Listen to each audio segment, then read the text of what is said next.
Hello, guys. You're highly welcome back to the Oluwoma channel. You're highly welcome back to a brand new year. We took a break. Last time we met was on 23rd of December 2024.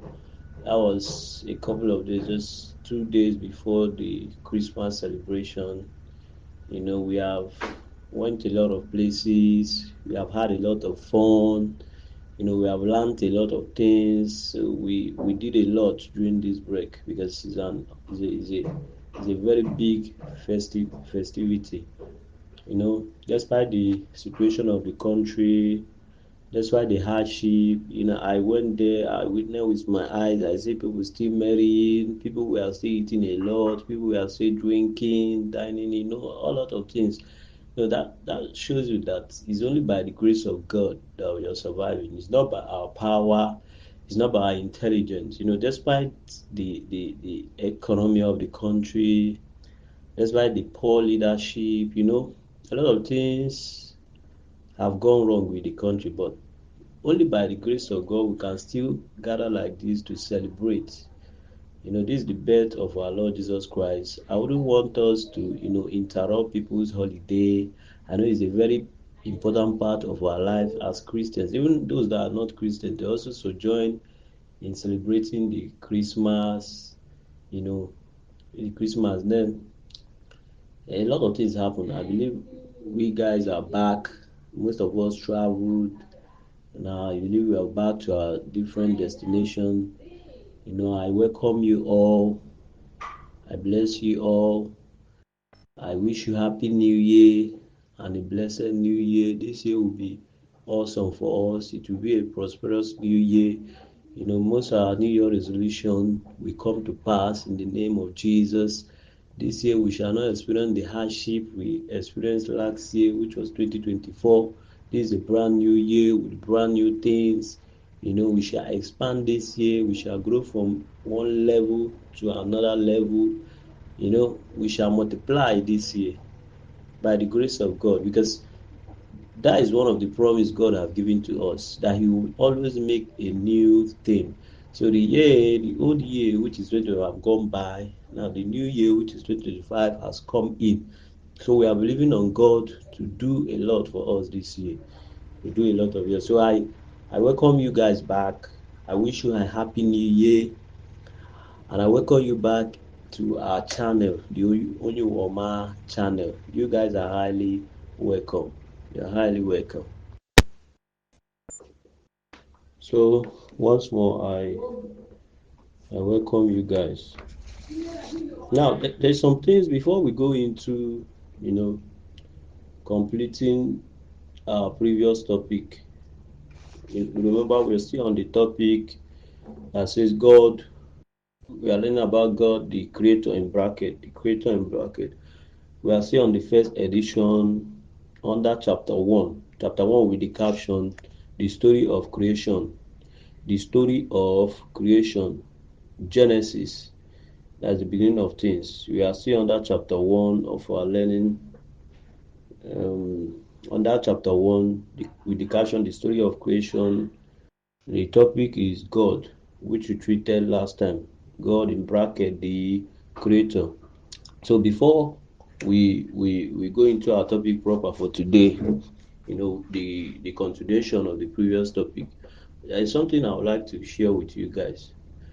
You know, there is a way there is a perception out there about evangelists just like us. I got this inspiration a couple of years backwards, but I had to get myself prepared, which I believe God will actually help me to strengthen me all through those years to this point, which He actually did. Before I embark on this mission, I had to, do a background study about this same system. I'm using a kind of, social media evangelist system or model, which is relevant today, which is very common today. We have a lot of them out there, but you know, there is a kind of the way people see them, and some of the time is because of the mindsets of these so-called evangelists. Some of them have the mindset of duping people of their money or kind of siphoning people's money, using I mean, making use of the opportunity like this when you have a lot of followers or subscribers to your channel. So you definitely try to extort money from them. I mean, when 1,000 people contribute like 1,000 or 500 to somebody out of their goodwill, and you see them as I don't know where is that, you see them as your cash cow. I get what I'm saying. So, but here we didn't actually study these things in order not to get ourselves confused, in order not to get our message complicated or our channel complicated, so that people will be free of mind. We actually want to instill transparency. Yes, I just want to instill transparency here. You know, definitely, because I know a lot of people is watching out to see whether we'll follow the same trend with those so-called evangelists, where at a certain point they will look like they don't have anything to do with soliciting for funds or trying to get people for support. And then it's boom, you just see it within a twinkling of an eye. They start, asking for people's support in terms of finance and all that, and from that on, that's how it goes. Some people have already put that perception in their mind that this the way they actually goes. So whenever they see something new like this, something like new people coming up to do things like this, they start, analyzing their trend, analyzing their pattern to see whether they will still go follow suit. And some people just give up. I just yeah, they're the same people, not the same people. So I'm assuring you guys, this is not the same with every other channel there. In fact, here we will always be accountable. We actually know definitely at the point in time we will solicit for fund, which is not. I don't think it's our priority now because we are still starting up. We have a lot of things at hands which we definitely need the support of people at a certain point. Yes, we definitely need the support of people in terms of cash, in terms of gift or any other thing. Somebody can say, okay, man of God, use this thing to support. But I'm assuring you people that will be accountable for it. Anything you actually give for the upliftment of this message through this channel, every dime will be accountable for. I get what I'm saying. Every dime will be accountable for. In fact, my own personal philosophy about that is that I'm going to create a yeah, I'm going to create a separate, which is a major account for this channel, so that when you're giving, like say we solicit for help to do something or to embark on any project at all, then when people comply out of their good hearts, any dime at all you give, we are going to record it, and anything we did with it, we are going to record it, and we post everything here. We publish it electronically so that people can go through it. That is transparency. People, we men of God are supposed to be pioneers of all these things. You see people yelling out there, even the so-called on the pulpit. We have bad government, we have corrupt officials, no accountability. But what are they doing about their own? Shouldn't this thing start from home first? Home, which is the church itself. I mean, majority of our population here, you ask them, they say they are Christians. And where do they worship? In churches, every Sunday. Had it been, these people have been instilled with such teachings, I got it. It's quicker to imbibe. You know, if these men of God use themselves as example and instill some of these things, we see that will better our country at large, that will better, our society. People will buy it, but they themselves, they exclude themselves from the math. They exclude themselves from the math, like they are not involved. Whereas they are supposed to be the pioneers of all this. So we are setting a trend here where I'm going to personally draft up an account of anything at all, any monetary contribution, any fund at all, whether be it cash or gift in any kind. We are going to table out all we received and how we expended it. Then, if from your heart, you feel like supporting the man of God, I mean, me personally, then that is yeah, I think that one is out of your own goodwill. I'm not asking anybody for any fund for any of my personal fund. Rather, I know at a certain point in time, I know many of us have that heart to give out to men of God to support them personally. So those ones are my personal, you know, gifts. I got to say, those are our personal gifts. That is between me and the person. But here, the major account we are going to maintain is anything related to our channel. Be it any project we are embarking on, which we know we are going to get there. But that is not our focus for now. So our focus now is to let people understand, where we are coming from. Let people know that this channel is built to help them learn many things they don't understand. The devil have tried to abstract so many things. There's a heap of layer on top of these things, which are the basics that we are supposed to know, so that we can get closer to God, our Creator, so that we can understand things that is happening around us, so that we can liberate ourselves from the fear of the devil, who is the enemy. So that is our main focus now. We know we are at a certain point in time, we are going to embark on project which we are going to definitely seek or solicit for support from our subscribers. So we should not have that panic. We should not have that panic. I'm assuring you guys that we are going to be accountable for anything, any dime given to us, please. We are going to be really accountable, and it's going to be published at intervals on this channel. So that's by the way.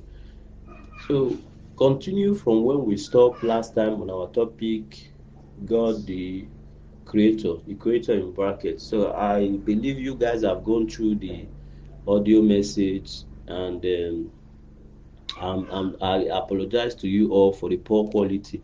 In the beginning of that audio message, you can see that sometimes the volume was high, then it goes down, so it's not that clear, it's not that audible. But at least it is manageable with the increment of your volume on your phone or your handset. You can hear it clearly. So I apologize for that. That is a technical error, a technical glitch from me. Please, I apologize. We are promising you that we'll improve the sound quality. We'll have a better sound quality. So, I believe you guys have gone through the previous audio record where we talked about God, uh, the entity, which where does an entity, where at a point where we start seeing that entity as a God or a being as a God. So now we are talking about our own God, who is Jehovah. you know, who is Jehovah. Yeah, in Christendom. So what made him a God? Why do we perceive him as a God? So we mentioned three qualities. Where we mentioned the omniscience quality, the omnipresence, and the omnipotent. Where we say omniscience is that God is science himself and is above science. Where the knowledge of the apex of the knowledge of our scientists is the beginning of his knowledge. So there's a lot of things our scientists have not yet discovered or know about, which God, you know, is already in his fingertips. It's just part of him. I go and saying is the definition of those things. Now we look at the omnipresent quality, where you say he's all present. God can be anywhere at any time. God is not confined to a particular location. In fact, that's why when you're praying in the morning, you can't give a statistics of how many family are actually having their own devotion, their own family devotion at that early morning hour you wake up. It can be millions of families, and they are all believing that God is there with them, to fellowship with them, to answer their prayer. And definitely God is always there. So God is not confined to a particular location here in Nigeria or here in your bedroom. No, God is everywhere at any time. So he's all present. So now the third quality, which is omnipotent, that is God is all capable, all capable. So when you say somebody or something is all capable, there's nothing that thing cannot do. When you have a machine, There's some machine that is multi-purpose. You say the machine can seal certain, it can measure in quantity into a packet. There's some multi-purpose machine. You can say this machine is kind of all capable for what I'm going to do. God is all capable. He can do anything. There's nothing impossible for him to do. Even the ones we cannot do with our so-called sophisticated machineries, and learning, God can do them with just words. That is the awesome thing about it. With all spoken words, God can do all those things. He doesn't need to soil his hand. He doesn't need to use his muzzle. That's why he's God. It's just with the words he said, those things became. You know. So these are the three qualities we mentioned last time. I believe you guys have looked more into them, and you have read up the book of Genesis chapter 1. That's where we can get the answers to some of the questions we have. I directed you there because you can get the answers, the proof to some of these things. And now there's 2 points I would like us to look into before we round up this particular topic. God the creator. Now, I think I said little about it the last time. There is a term like it says original architect, original architect, where I talked about when before you embark from my background as a scientist, yeah, as a computer scientist, I'm I'm standing here to tell you that there's a lot of things in the information technology world. Now we have the computers, fast computers, your laptop, you have the computer at your fingertip, and these devices are so easy, to use, to operate. They are so intuitive. You have your wristwatch being used now as a cellular phone, even as an Android device. Those things are so intuitive to use. You just place your finger on them, swipe through, click, and things start happening.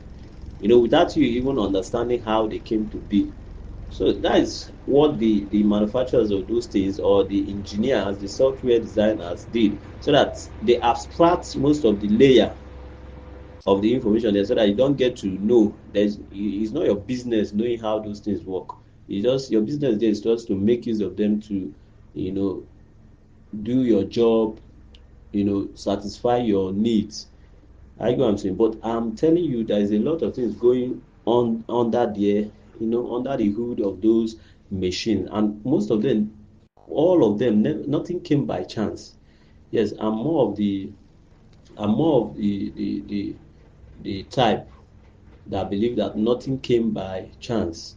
Even with those machines you're seeing, you click on the computer, a simple swipe of the mouse, things start happening. The bubbles, from the tiny bubbles that springs up from the notification and all that, nothing came by chance. Just like you say, this thing just happened. No, it never came by chance. It was actually designed and written by somebody. It was actually programmed and written by somebody. Every tiny bit that happened, any tiny function in these your machines you use, it was designed by somebody and it was implemented by someone. It was written.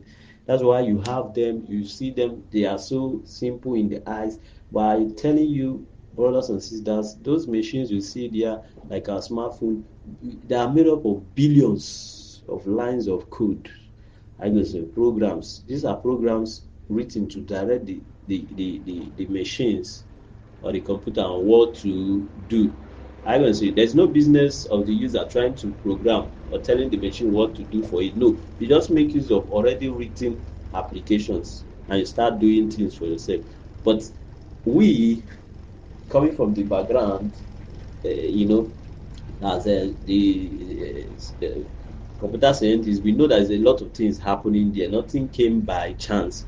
So, taking it back to our topic of today, I mentioned the term original architect. Original architect. If these things are so carefully made, if these things took time, took billions of code, to produce software, complete software that can run these machines today, cost billions of dollars, and nobody want to venture. Many of the companies, they don't actually venture to start from scratch. They just take some of the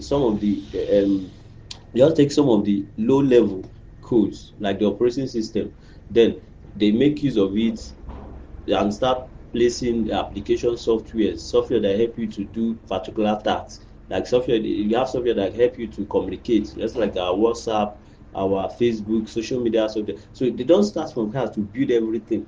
They just take from already built. They don't start to reinvent it because they know it's so difficult to do. It's time exhausting, it's resource exhausting. You know, there's a lot of things that goes into that place, which if you value it in monetary terms, it costs billions of dollars to do. So anything that costs that amount to do, I think is not an ordinary task. It's not an ordinary task. There's something I want you to understand. You see, the world we are in today as an operating system, or let's see it as a device we are making use of, just like we make use of our phone. We have our telephone app there, our traditional telephone app there.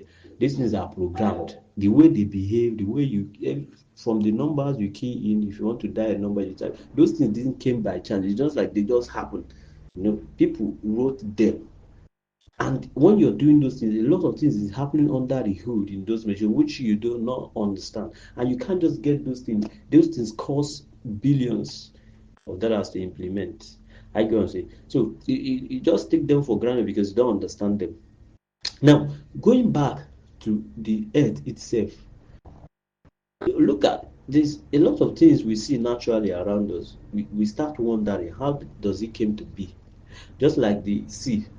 If you see, there's some species of fish. There's some animals that are meant to be in a particular ecosystem, like the fish are meant to be in the water. If you take the fish out of the water, it can barely survive on an ordinary land. Some of them cannot even survive to like 10 minutes outside the water. This was designed by somebody. Their body system, their DNA, everything about them was designed by somebody so that they can adapt to that inside the water. They are not meant to live on the land. I can say. So even some species of fish, you don't just put them in any type of water. You see how marvelous things are. But when you look at them ordinary, people just take them for granted. This thing just happened. It doesn't happen like that. Somebody designed it. Who is God? I can say. So if these things we are using, man-made things, these technologies we are using, actually designed by somebody, and they themselves, they know they are imperfect. Most of these technologies, they are not that perfect. That's why they continue having upgrades about them. Like the devices we use years back, the Samsung models we use years back, most of them now are addicted.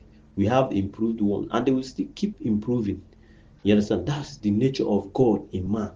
I can say. Now, if you look at what God, the system God created Himself, ordinary, the simple one we see with our own eye, the one that we can see with our naked, this ordinary eye, is marvelous. There's a species of fish. If you take them out, you just take, okay, see, fish live in water. You just carry that fish and open water from your tap and put the fish there, they will die because they are not meant to adapt. They are not meant to survive in any water. There is some special kinds of water. There's some elements. There's some items. There's some animals. There's some living being that are supposed to be inside the water that are meant to survive. There's some compounds. There's some substances that are supposed to be there that can keep them alive. So if you carry them and put in ordinary water, they will die. So that's why most of them they survive on seawater. Even some of them, there's a species, so a species will survive in some kind of water. If not the water from that particular side of the river or some that particular side of the ocean, they can't survive and they can't do well. So you have to carry the sea water. Most of the species of you have to go and get the sea water from the sea, which is salty, and there's some other, microorganisms that are supposed to be in it before you can place them, carry them actually out to your house. These things are marvelous. Somebody designed it. Somebody designed it. So God is the original architect of the earth, of the world we are in. Is the original architect. What we are just doing is to improve on an already built operating system. The oil down there on the earth, we are not the one that caused them to be there. The scientists gave an explanation that these are product of thousands of years of metabolism buried plants and animal. For thousands of years they have been buried there. They have to, due to heat, the heat of the core of the earth. Now they have to their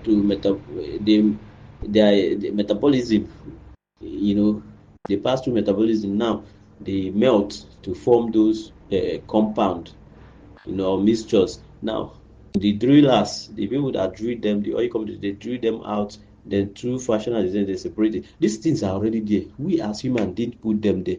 We are not the one that cut those trees for thousands of years. No human can boast that he actually know that one day oil will run the economy of the world. So he started cutting down trees, believing that by maybe within 3,000 years ahead, the people will start exploring oil. No, it was just God design. This thing came by God design. It didn't just happen. Nothing ever happened. I can say so. Let's stop believing like things just happen like that. Nothing ever happened in this world. There must be somebody that designed it. Somebody designed it. I can say so. Just if we can believe that the things we are using, the technology we are using, people carefully designed these things. We are made in special labs.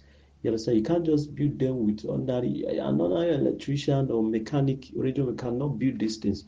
They are built in special design labs so that they can produce massively. And if you want to dig into the process of how these things were made, which most of them are proprietary, because the owners of this thing will not allow you to just get the knowledge for free. You spend billions of dollars in monetary terms. Not even the money, you have to have the connection and so on. So they are trying to protect their creation because they know it was so difficult. It cost them a lot. So what about the earth? What about us humans? Who designed us? Are we not supposed to accord that person with respect? Is it not meant to be a god to us? So that is what I'm trying to explain about the term original architect. God is our original architect. He's the original architect of humans. He's the original architect of the world. So nothing came by chance. So whenever we start thinking about the earth and who designed it as an architect, let's think about God. It's an evidence that yes, there is actually a God and He is a God. I can say because He's the original architect. So if humans can be original architects of things we are using, technology we are using, which we most of the billions of users does not understand how that thing can be built. So definitely there's somebody that created the world and things inside of it, the animals and everything. So it's an evidence that there is a God and He's truly a God. Then the last one here is God's creativity passed down to man. So remember, we are coming from the qualities that we can see in a being, on an entity, for us to now decide that is a God. Especially when we are looking down in Christendom. I'm talking about the Christian God in Christendom himself, God, Jehovah God, as regard to the history of the Hebrews, which we believe. I can say because we believe in the Hebrew history of creation, and who did that is Jehovah himself. So we saw three qualities that made us believe yes, he's actually a God, which is the omniscient quality, the omnipresent, and the omnipotent. Now and we are looking at this extra two. I'm taking them as evidences. I'm trying to let us see them as evidences, things that we can see around that can make us believe that yes, this is actually a God. He was the one that he's omnipresent, he's omnipotent, he's all capable. I can see. So he's the original architect. He's the original architect of all humans. We don't need to start thinking of how we are designed. We are not meant to know that. It's only God that can explain how humans, some of the things that happen naturally, the animals, the ecosystem, and everything. We don't need to start thinking of how we can build those things. And for yes, scientists are trying. They're trying to replicate the creation of man. If they too are so wise, they will know that judging by the time, the effort it takes them to replicate, to have a little progress, I can say they're supposed to applaud God. They're supposed to take God at a very high esteem because He created this thing with just mere of wealth. But they are using sophisticated equipment costing billions or millions of dollars to build. Some of them, it took them donkey years, took them most part of their life to achieve little progress, which they themselves is not the one that even get to the results. they transferred it to their students or their you know kind of apprentice and how do you put it? So people under them, you know, studying under them, they finish the task to tell you how difficult it is. So the last one we are going to look into is God's creativity passed to man. So for we to believe that there is a God, there's another evidence within us humans.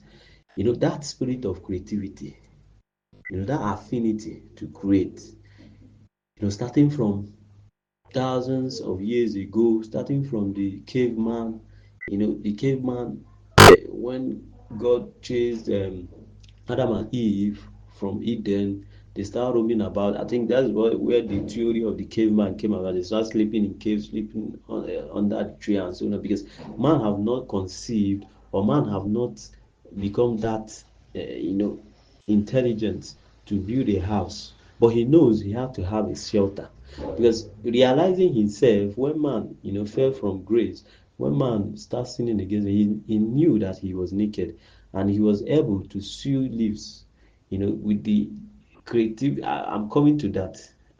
I'm coming to that. That is what I'm trying to explain. Because of the image of God in man and the qualities. Because when that image is in you, you get most of the qualities of God. That's why even the Bible says we are little God because we are created by the image of God. So that creativity, that quality of God, you know, to create is still in man. So that's why he was able to sew in leaves. You gather leaves from branches of plants, then sew together and say he have covered they have covered their nakedness. You know, that is creativity there. And where does it come from? It came from God. It came from somewhere. And who is that? The God who created human in his own image. Yeah, if you look at other animals, per se, yeah, there is creativity, but as not as complex or sophisticated like that of humans. You know, humans only their own creativity is what gets a little closer to that of God. So after he was chosen out of the Garden of Eden, man became aware that he needs a shelter because when the curse is now upon them, because they are actually meant to live in harmony with every other animals in the Garden of Eden. Nothing was meant to harm Adam and Eve. In fact, the plants we are meant to be their food. We are meant to obey them. The animals are meant to be friends with them, you know, to obey them, you know. But after the curse was laid on them that they shall suffer, yeah, and most of the animals were meant to become their foes. That was when it started.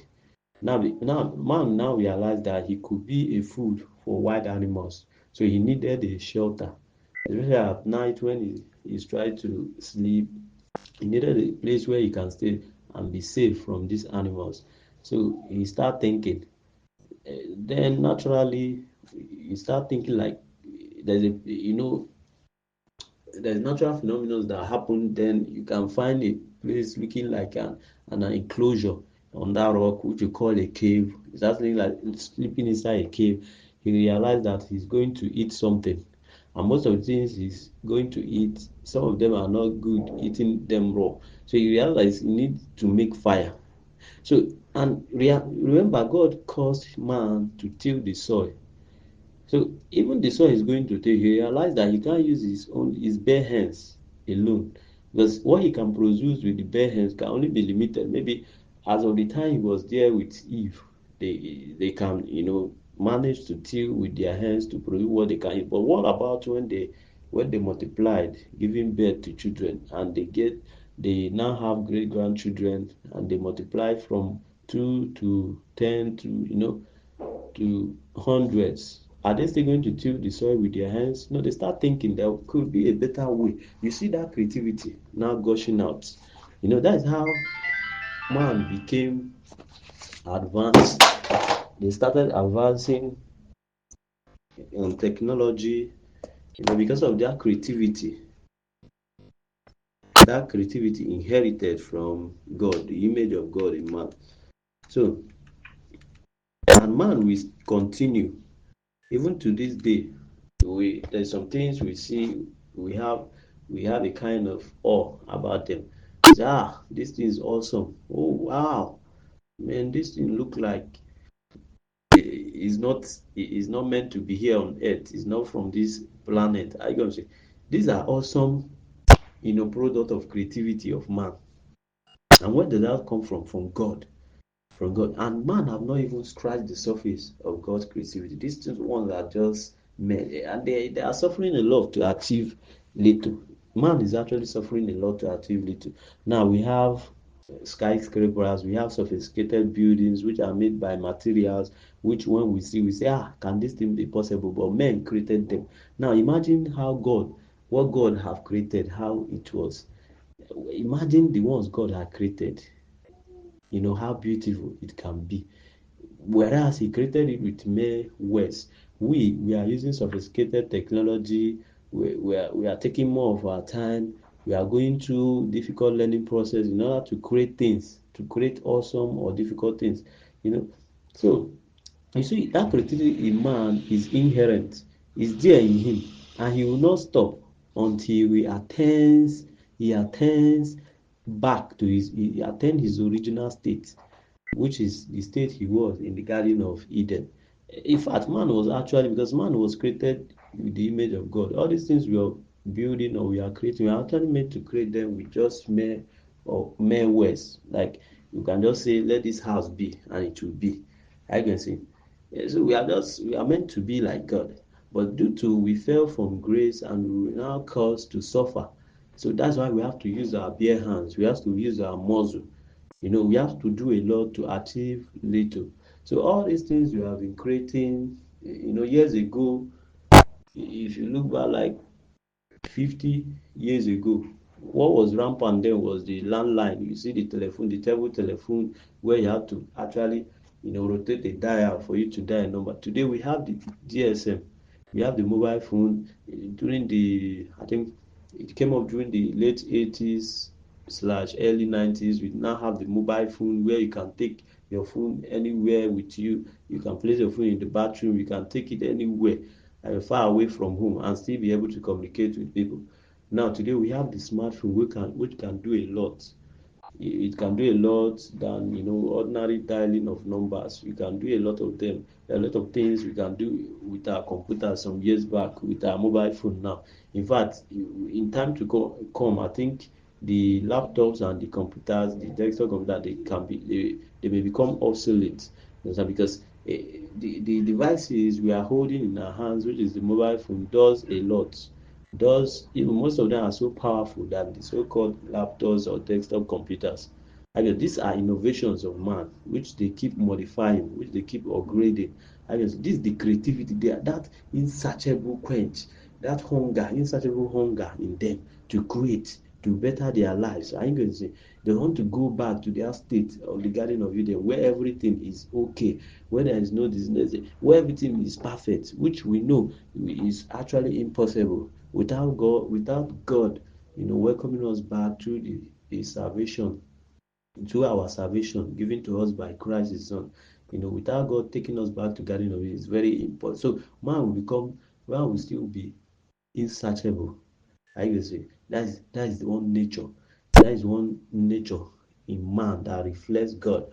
That creativity. Yes, because God is a creator. So His image being in us make us to contact that that hunger to create, to better our lives, to create more plants or animal that can yield more, give us more, so that we can have enough to eat, make our environment comfortable. When you're in the tropical area, you need the air conditioner, you need the fan to cool the breeze so that you can sleep at night. So and a lot of things have been created. I can't start mentioning one or two. There are a lot. They're up to a billions of things, awesome things man have created to help or better their lives. So when we look at this character of man or this ability of man, we see God in man. And these are evidence that tells us that truly God exists and is a God. Because the God we believe, Jehovah, we believe in Genesis, he did a lot. He did a lot of creation. He did a lot of creativity. which man have not cannot even boast of doing, cannot even boast of, I mean, understanding their parts, talking out of engineering them. So, but he did it with just mere spoken words. So we is an evidence. Is an evidence. So with these 2 points today, I believe we have come to the end of this topic, God the Creator. I think we have learned a lot from it. Now we can be able to go out there and defend ourselves about the God we serve, the God we believe in, who is Jehovah. You understand?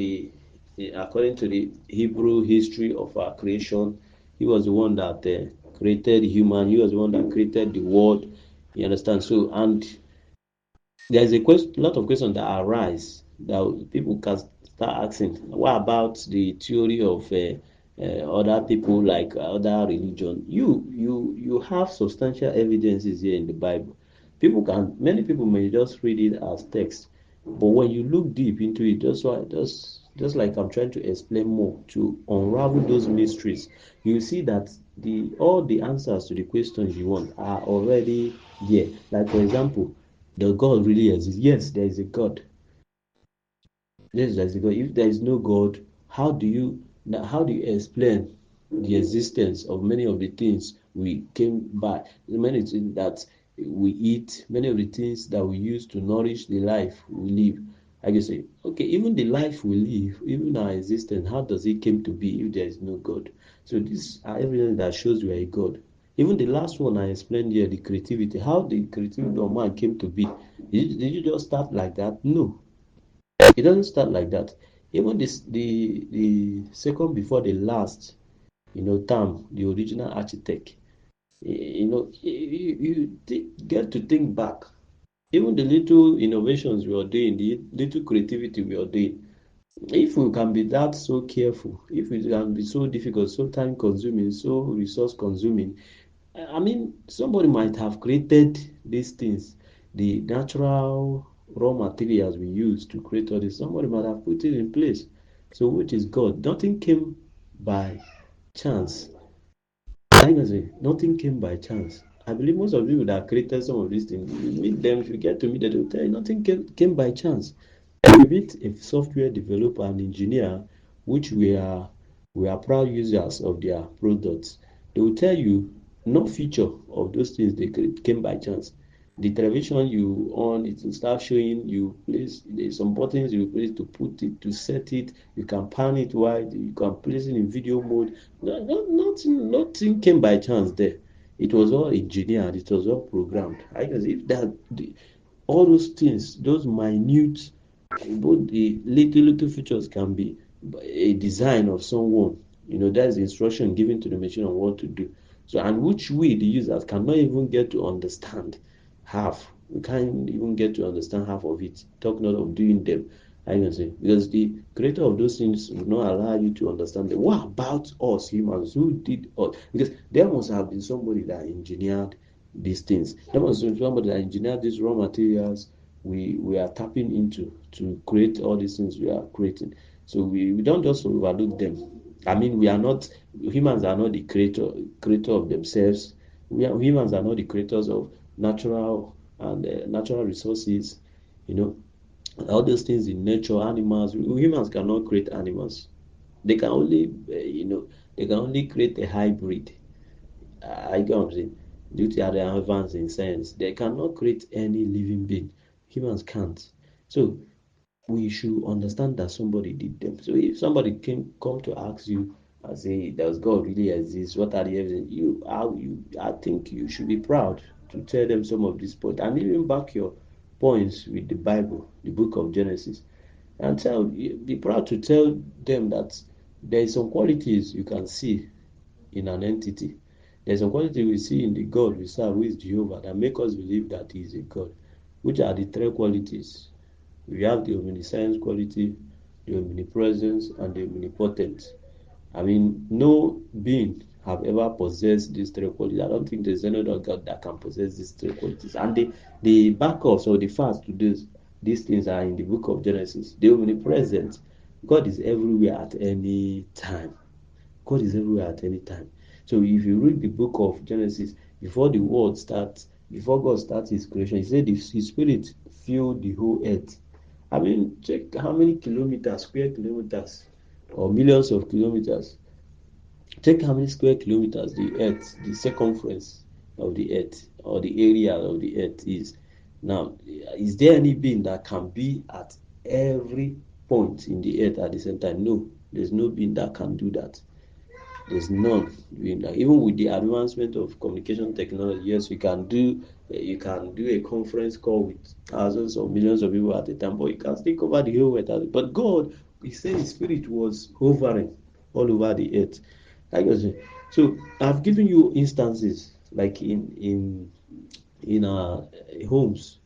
We have daily devotion early in the morning. You can't actually say the number of people that are having that particular devotion at that particular time you're having. It might range to millions of people having it the same time you're having. But all of them are seeking the face of God. They are seeking God to come and be with them, which He actually is with them. So any being that can do that is omnipresent, which our God, Jehovah, actually possess. Omniscience, we have seen what He did in the story of the creation. Many things we can't even understand. He did it with mere words. They never told us He took a machine or He did a research or He combined this. They say He only spoke words and they became to they became there. How are you going to say? So there's many things He did that surpass the work of science. Yes, science is trying, which actually are a derivative of the creativity of God Himself. You understand? But they have not even scratched the surface because that is not the original plan for man. Man is actually meant to be like God. So if you want to be the ultimate scientist, let's go back to God. Then the omnipotent or capable quality. How you gonna say? Or capable quality. God is able to do anything. He actually showed us in the Bible. He defied the law of physics. There's so many laws put in place by so-called teachings and so because God defied them because He's a supernatural being. He's a God. You understand? There's nothing that He cannot do. I mean, there's nothing. There is nothing. Go to the book of Genesis in chapter 1. See a lot of things He did. Nothing that God cannot do. Nothing. He formed man by merely molding a dust and breathing into the nostrils. Do you believe that the human parts, or the body of man, we can't even understand how He did it? The Bible recorded that He molded clay or dust and breathed into the nostrils and became man. He started walking about. So there's a lot of things God did that show you that He's all capable. There's nothing that He cannot do. There's nothing He cannot do. So let's try to listen to these messages again and again. It will give us an in-depth knowledge about God, our God, the Creator. We'll get to know Him better, and we'll have facts to defend ourselves, even when those doubts spring up. Even when people start asking us questions, we have places to, defend ourselves, to defend them to, and we become so, convinced because one of the weapons of the devil is um, ignorance. So when you are ignorant, he wants you to be there so that he can't.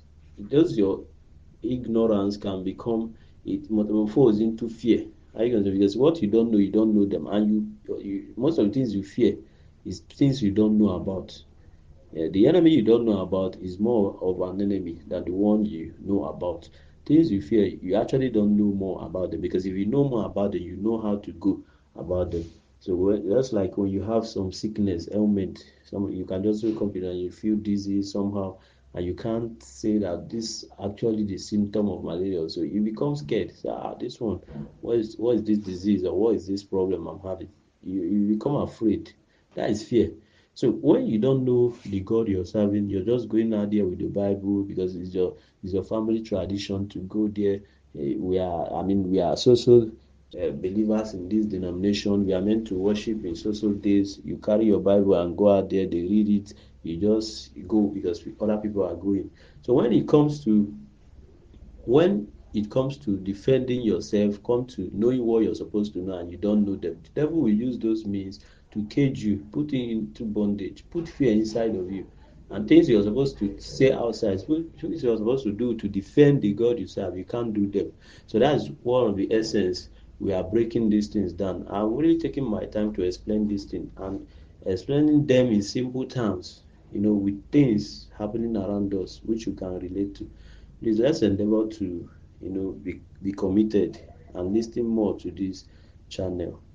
I thank you all. I bless you all for subscribing to this channel. May God see you through this new year. All your New Year resolutions shall come to pass. You shall achieve bountifully this new year. God will be your guide. He will be your protector. He will be your mentor. Don't forget to get closer to Him. And the only way you can get closer to Him is reading the Word of God and listening to messages like this. And also pray for us, for God to give us the wisdom, fortitude, directions to bring in more topics, you know, to give us the ability to break these topics down so that you can understand them better. I bless you, brethren. Thank you for today. In Jesus' name I pray. Amen.